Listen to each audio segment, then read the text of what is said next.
After the end of World War II, the world was split into two, East and West. This marked the beginning of the era called the Cold War.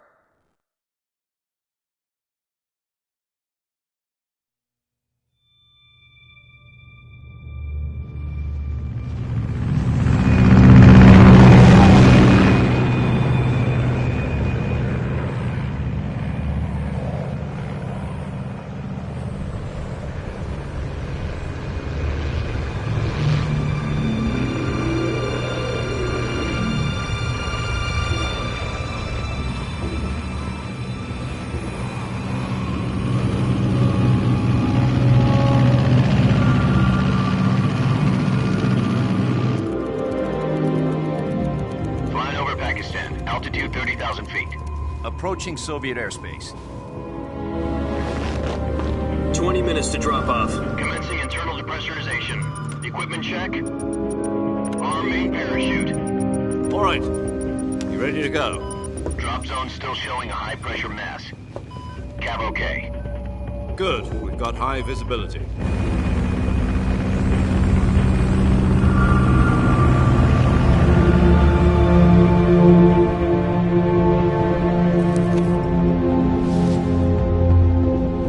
Put out that cigar. Connecting oxygen hose to interior connector. Put on your mask.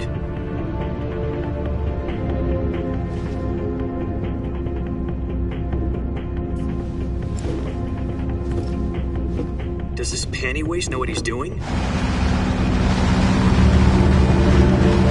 Approaching release point. 10 minutes to drop off. Hey, are you deaf? He said put out the cigar and put on your mask.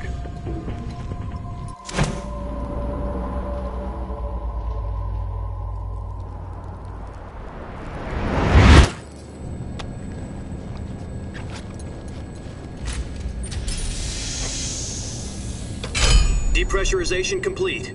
Checking oxygen supply. 6 minutes to drop off. Opening rear hatch.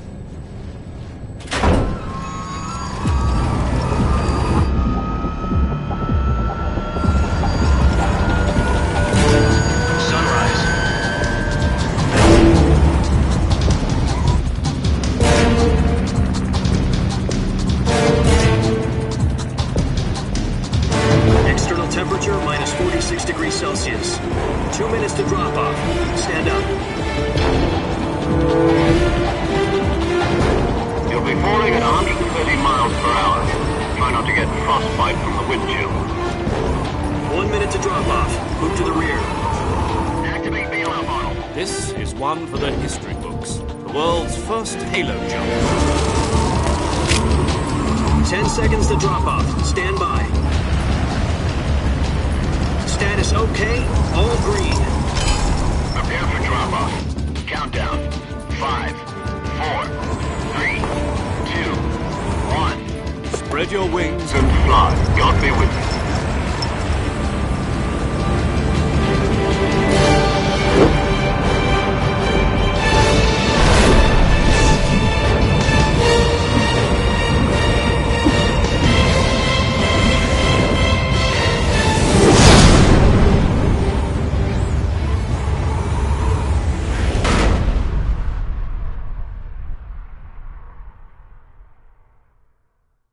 Jack, I've got some important news.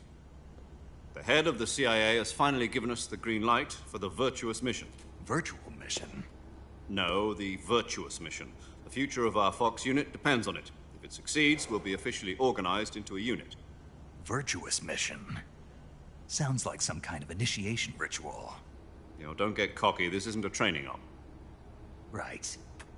So what exactly is this wonderful mission? Well, about 2 years ago, a certain Soviet scientist requested asylum in the West through one of our moles. His name is Nikolai Stepanovich Sokolov. He's head of the OKB-754 Design Bureau, one of the Soviets' top-secret weapon research facilities, and the East's foremost expert on weapons development. Sokolov? Isn't he that famous rocket scientist? The very same.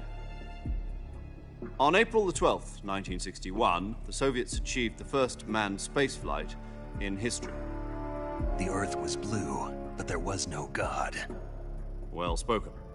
The rocket that carried Yuri Gagarin to orbit was the A-1, known as the Vostok rocket. Sokolov is said to be the man most responsible for the multi-engine cluster used in that rocket. After Gagarin's flight, Sokolov left rocket development to become the head of the newly established Design Bureau. From a lowly technician to head of a design bureau, that's quite a success story, so why do you want to defect? It seems he'd become afraid of his own creations. Afraid? Call it a crisis of conscience.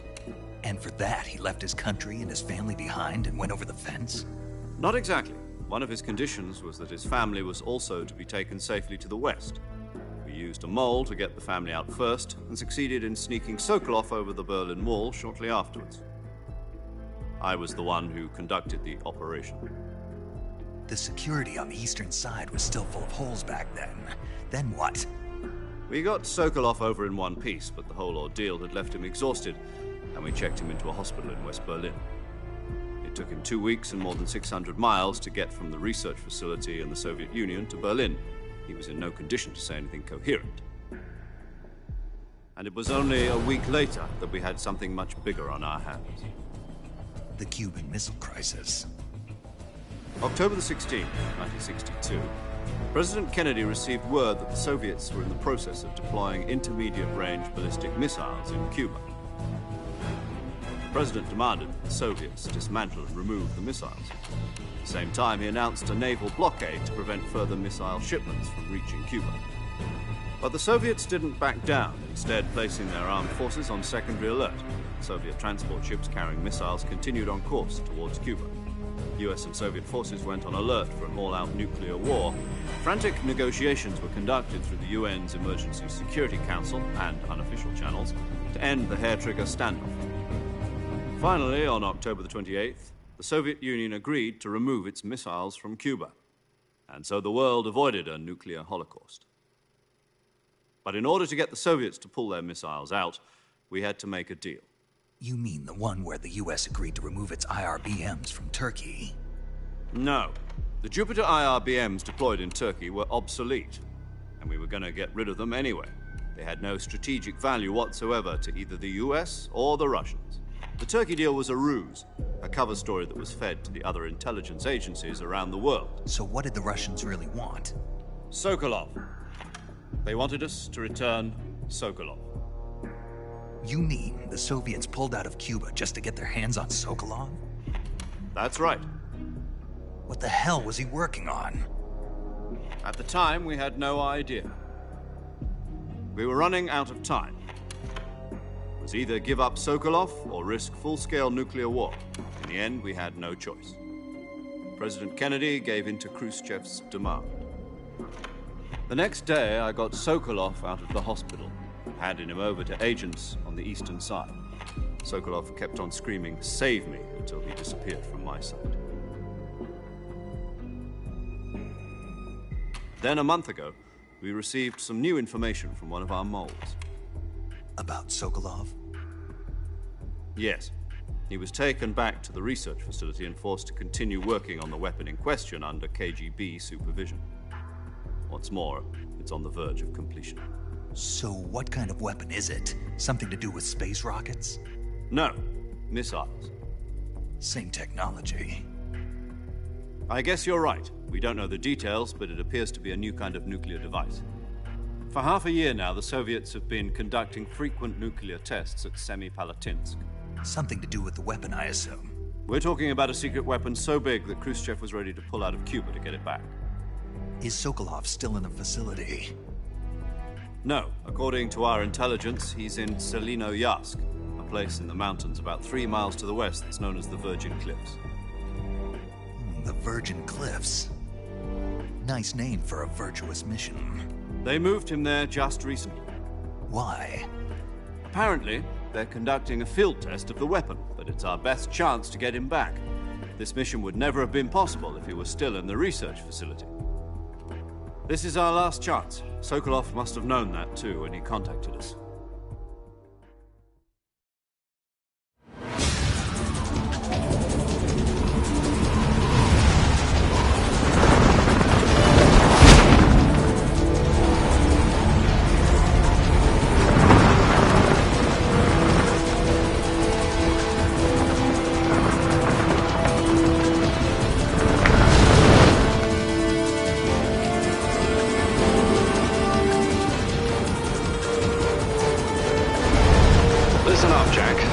mission is to infiltrate Selino Yask in the Soviet mountains, ensure the safety of Sokolov, and bring him back to the West.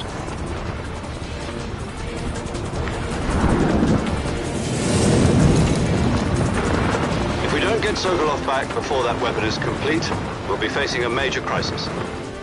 The clock is ticking.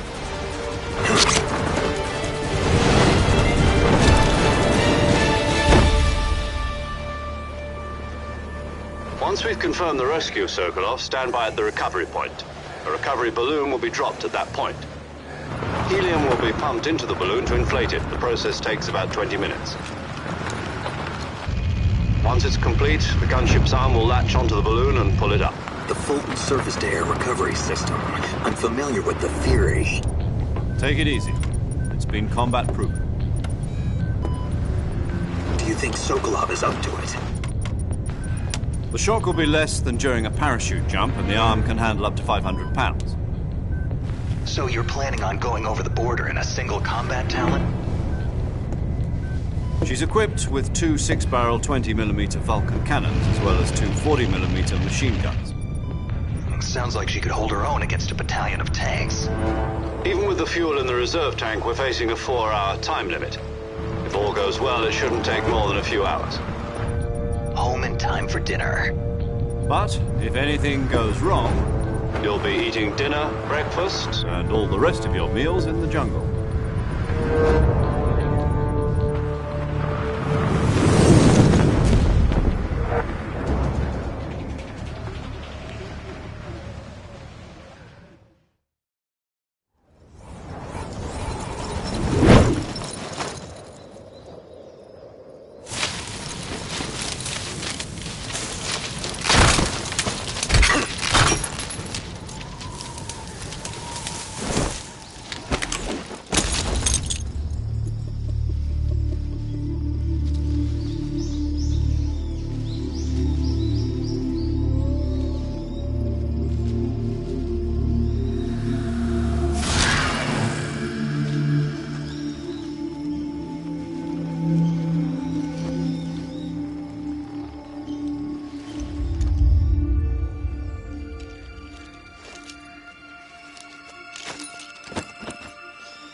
Do you copy? You're already in enemy territory, and somebody might be listening in. From here on out, we'll be using code names to refer to each other. Your code name for this mission will be Naked Snake. I'll be referring to you as Snake from now on. You're not to mention your real name. Snake? What, you don't like snakes? What do you mean? You've eaten one before, haven't you? In survival training? I'm glad to hear that. I don't know if I'd ever order one in a restaurant, but... Be careful, you might not have a choice. What about you, Major? What should I call you? Let's see. I'll be Tom. Call me Major Tom. This will be a sneaking mission. You must not be seen by the enemy. You must leave no trace of your presence. Is that clear? This kind of infiltration is the Fox unit's speciality. In other words, weapons and equipment are procured on site. That goes for food as well. You're completely naked, just as your name implies. Great. Now I see why you asked me if I like snakes. I suppose calling me Snake was your idea of a joke, too. No. There's a good reason for that. I'll tell you later when the time is right. Gotcha. Getting back to the subject, how exactly am I supposed to feed myself? You've been issued a knife and a tranquilizer gun. Use them to hunt for food. You'll also find some medical supplies in your backpack. Yeah, about the backpack. I lost it in a tree on the way down. I see. Well, you'd better go back and get it then. You know where it is?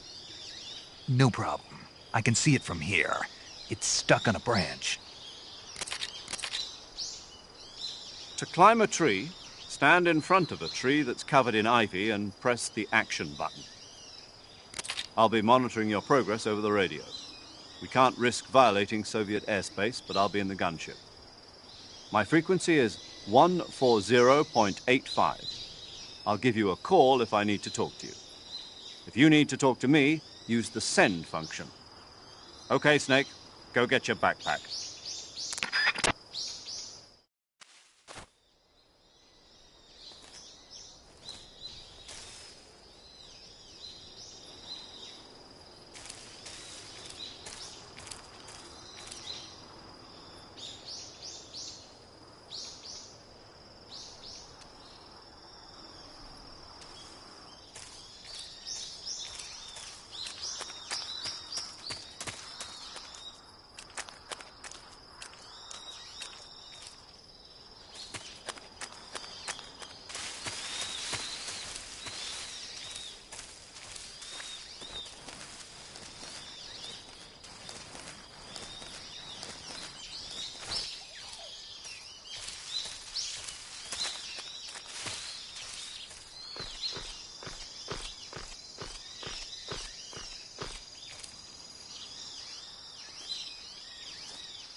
I see you've retrieved your backpack, Snake. To equip a weapon, it's necessary to take it out of your backpack. In the survival viewer, choose Weapon from the backpack. Your available weapons will be displayed in a window in the upper left. From that list, choose the weapon you want to equip and press the Enter button. For other equipped items, just do the same thing from Item. Got it. Use the survival viewer backpack. Yep, that's right. Survival is fundamental to this mission. After you've been out in the field for a while, your stamina will start to drop. If your stamina gets too low, it'll affect your performance. You won't be able to shoot accurately, for example, and your wounds won't heal as smoothly. Keep an eye on your stamina so you don't run out. To recover lost stamina, you can hunt for local flora and fauna. You can use either your tranquilizer gun or your knife to hunt. My only weapon is a Mark 22 Hush Puppy tranquilizer gun? That's right. It's been fitted with its own suppressor. However, the suppressor will deteriorate every time you fire. Once its durability reaches 0, the noise suppression effect will be gone. So don't get too trigger-happy with it. The suppressor's durability is shown in the icon. Any weapons and equipment beyond what you're carrying now, you'll have to find as you go. I have to find my own weapons and equipment? Whose crazy idea was this, anyway? Solo covert actions are standard Fox operating procedure. You can't leave any traces of your presence. No weapons, equipment, footprints, sweat, or bodily waste. The same goes for bullets and cartridges, too. Your presence in enemy territory is already a violation of international conventions of warfare. There aren't supposed to be any American soldiers in Russia. It could spark an international incident. You can't let anyone see you. You can't let the enemy know you're there. This is a stealth mission. You're a ghost, Snake, in every sense of the word. And there'll be no rescue if you're captured. The military and US government will deny any involvement in the affair. Then I'll just have to take care of myself, huh? I'm afraid so. You've been given a fake death pill for that purpose. SIS guidelines stipulate that soldiers on covert ops like this one be issued a potassium cyanide capsule. Tape it to your body so you can take it when you need to. How generous of you. Use it if you're taken prisoner by the enemy. It'll send you into a state of false death for a short time. Fooling them into thinking that I'm really dead. So, how do I come back to life? Just take the revival pill. You mean that thing they put in my tooth before the mission? That's the one. But be careful. If you remain in a state of false death for too long, nothing will be able to bring you back. Remember that. I'll keep it in mind. You said this was a solo mission, right? Right. I guess that means I can't count on any reinforcements. Correct. The mission rests entirely in your hands. A real one-man army. Relax. There's a support team ready to back you up over the radio. Who? I'll introduce them to you. This time, survival is of utmost importance. The first member of the support team will be in charge of monitoring your physical condition, acting as a medic, so to speak. as well as recording your mission data. She's a member of Fox as well, and she's here on the gunship with me. She? Hello, Snake. I'm paramedic. Nice to meet you. Paramedic. As in a medic who comes in by parachute. Aren't you going to tell me your real name? Are you going to tell me yours, Mr. Snake? My name, huh? It's John Doe. And they call you Jack for short. You're a regular Captain Nemo. A name means nothing on the battlefield. After a week, no one has a name. What's your name? Jane Doe. Very funny. I wasn't joking, but I'll tell you my name only if you manage to make it back alive. My frequency is 145.73. She's also in charge of recording your mission data. Whenever you want to save, send a message over the reserved save frequency, 140.96. So saving lets me record my mission data. That's right. It also records the state of your health. Good to know. There's one more person I want to introduce you to, Snake. Huh? Speaking of snakes, you remember the boss, don't you? A legendary soldier and your mentor. Actually, it was the boss that got the DCI's authorization in the first place. She's going to be serving as Fox's mission advisor. The boss is? She also helped me plan this mission. She and I were at SAS together. Jack, is that you? How many years has it been? Boss? That's right. It's me. Oh. Talk to me. Let me hear your voice. It's been 5 years, 72 days, and 18 hours. You've lost weight. You can tell just by the sound of my voice. Of course I can. I know all about you. Really? Well, I don't know anything about you. What's that supposed to mean? Why'd you disappear on me all of a sudden? I was on a top-secret mission. You didn't need me anymore. But there were still so many things I wanted you to teach me. No, I taught you everything you needed to know about fighting techniques. I taught you all I could. The rest you needed to learn on your own. Techniques, sure. But what about how to think like a soldier? How to think like a soldier? I can't teach you that. A soldier needs to be strong in spirit, body, and technique. And the only thing you can learn from someone else is technique. In fact, technique doesn't even matter. What's most important is spirit. Spirit and body are like two sides of a single coin. They're the same thing.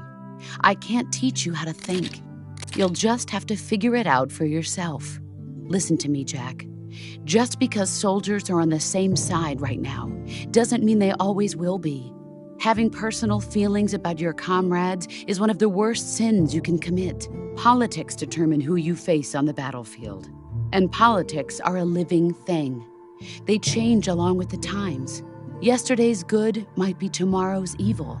Is that why you abandoned me? No, it had nothing to do with you. I already told you, Jack. I was on a top-secret mission. A soldier has to follow whatever orders he's given. It's not his place to question why. But you're looking for a reason to fight. You're a natural-born fighter, but you're not quite a soldier. A soldier is a political tool, nothing more. That's doubly true if he's a career soldier. Right and wrong have no place in his mission. He has no enemies and no friends. Only the mission. You follow the orders you're given. That's what being a soldier is. I do whatever I have to get the job done. I don't think about politics. That's not the same thing. Sooner or later, your conscience is going to bother you. In the end, you have to choose whether you're going to live as a soldier or just another man with a gun. There's a saying in the Orient, loyalty to the end. Do you know what it means? Being patriotic.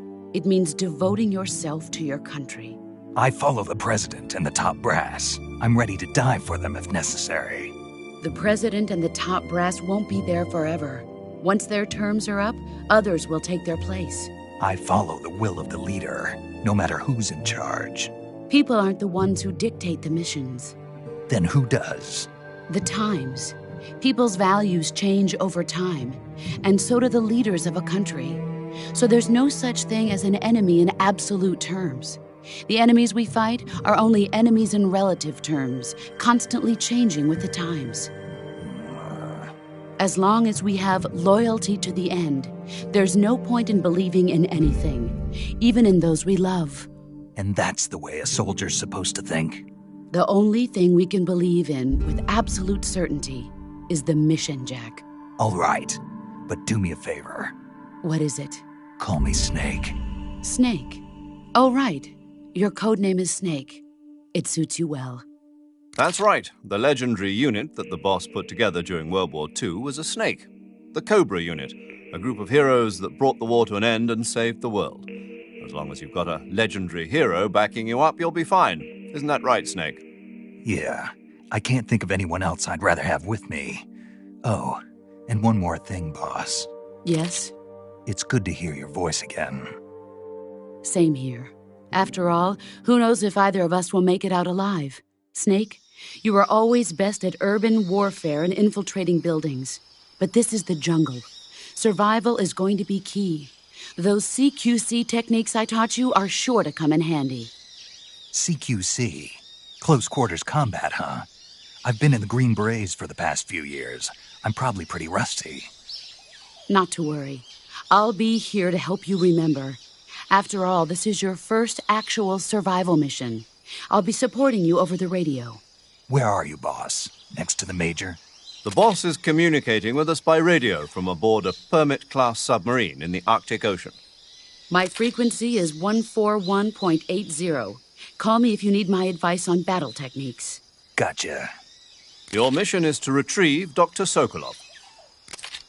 Dr. Sokolov is being held in an abandoned factory located to the north of your current position.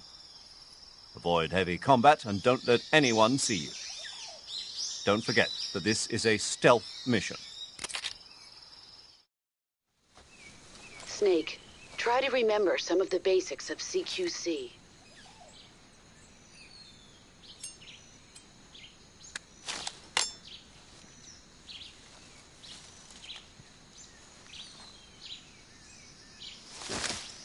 Commencing virtuous mission now.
Major, I've spotted 2 enemy soldiers.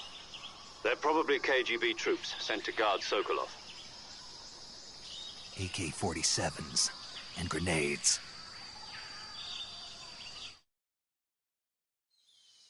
Snake, your presence in Soviet territory is already a violation of international law. We can't let the Kremlin find out that the CIA and the American government are involved. Contact with the enemy is strictly prohibited. Don't engage them in battle either. This is a stealth mission. Got that? The Major is right. The point of this mission is to sneak through the jungle without being seen. The success of the mission depends on how well you use your camouflage. Change your camouflage by selecting Camouflage from the Survival Viewer.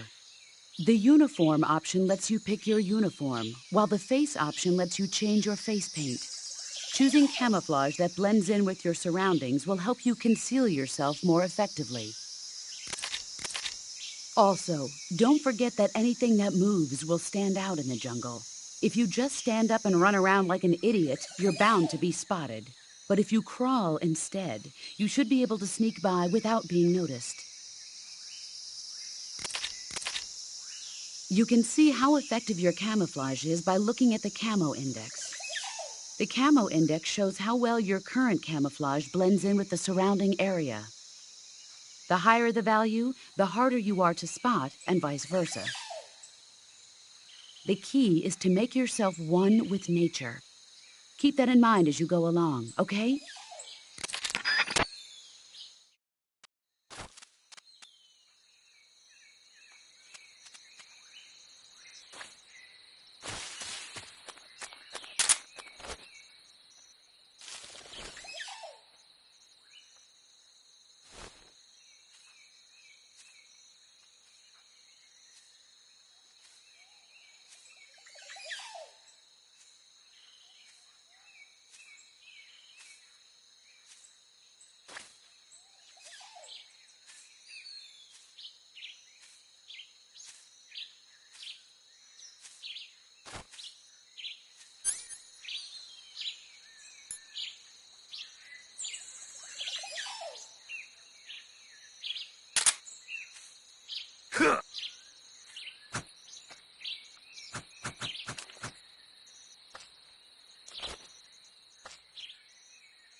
Who was that?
Ah, I want some more.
Come in, HQ. This is HQ. Patrol here. The enemy is attacking from an unknown position.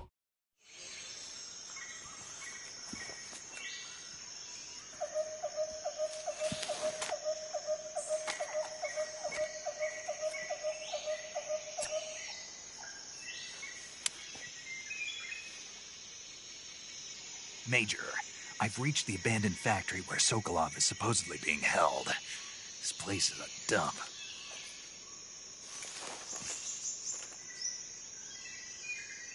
I can't see Sokolov from here. The security is pretty tight. There are sentries posted around the perimeter. I wonder how many are inside.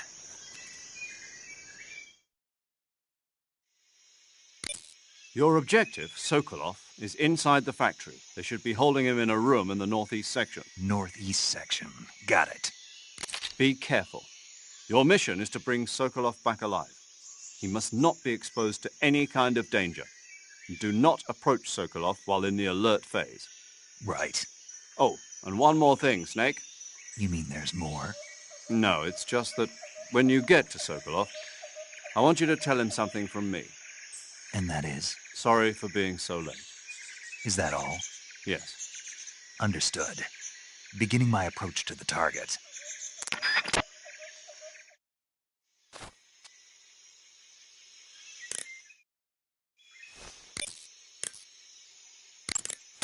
Saving the game, Snake?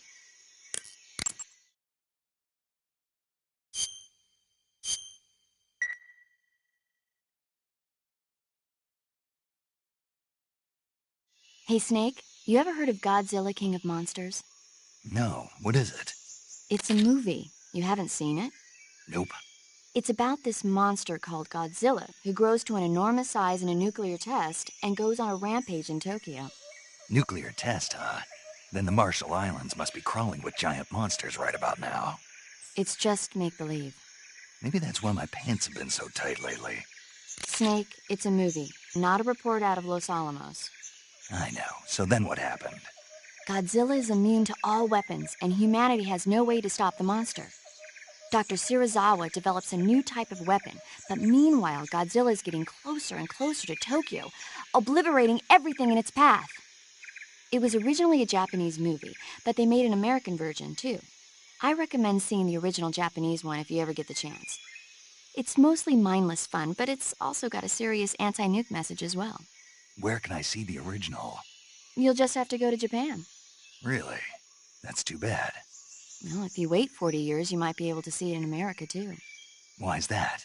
2004 will be Godzilla's 50th birthday. You think they're still going to be making Godzilla movies then? Of course! Everybody loves Godzilla. You sure know a lot about movies. I don't suppose you're the movie-watching type, are you? Not really. Okay, then I'll tell you everything I know. When the going gets tough, movies can save your life. It's always good to be able to look at things from a different perspective when you get in a jam. That's the magic of movies. No kidding. Well, I guess it might at least make a nice distraction. That's the spirit, Snake. Have a little fun.